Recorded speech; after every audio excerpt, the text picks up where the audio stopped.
this question of whether we should read the shooter's manifesto to understand why this happened, to prevent this from happening again.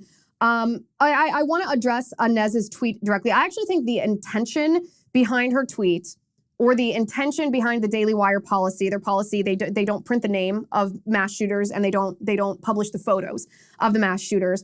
I actually think the intention behind these policies is admirable. And full disclosure, I've followed the same policy in the past in other works that I've done. Sometimes, not absolutely, but I have followed this to a certain extent, because a lot of these mass shooters, these killers, these terrorists, they do want infamy. They do want notoriety. They do want name recognition. They want their name to be known.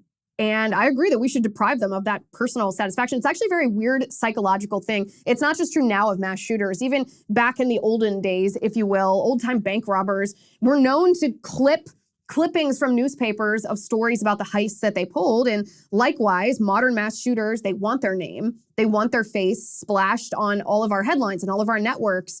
And so, great. Let's deprive them of that personal satisfaction, if you will, that thrill that they get by limiting how many times we say their names, how many times they show their face. That's fine.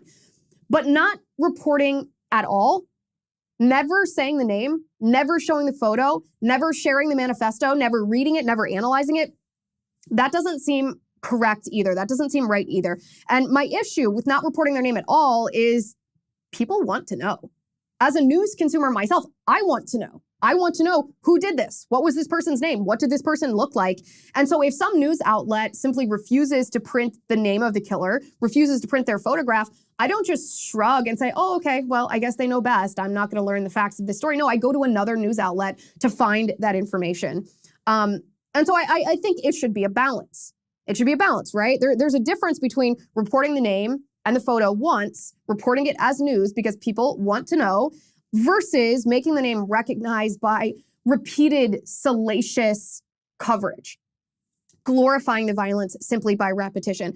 There's also a kind of creepy gatekeeper vibe that I feel when we, and I say we as the media, collectively refuse to allow people to see or read the manifestos of the shooter. Like, it's okay for a Rachel Maddow producer to read this manifesto and cherry pick parts of it to portray the shooter in a certain light, but it's not okay for you to see it. Just the Rachel Maddow producer. That's weird to me. That's obviously wrong. I also, by the way, and this plays into it, I don't trust the mainstream media to portray the ideology of the shooter as written by his manifesto or by him in his manifesto accurately.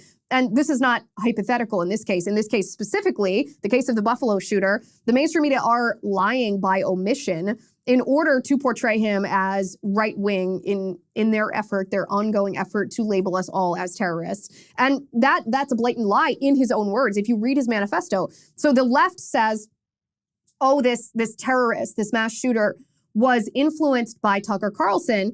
In reality, if you read the manifesto, which I did, he slams Fox News. He actually has an anti-Semitic slur against Fox News in his manifesto.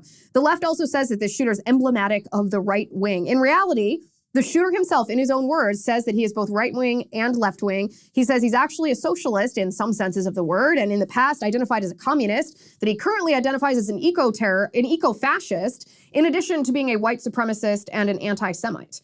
So, in other words, he doesn't fit clearly into any ideological box. He certainly doesn't match the ideology of the Republican Party or the Democrat Party for that matter. It's an evil conglomeration of a lot of poisonous views.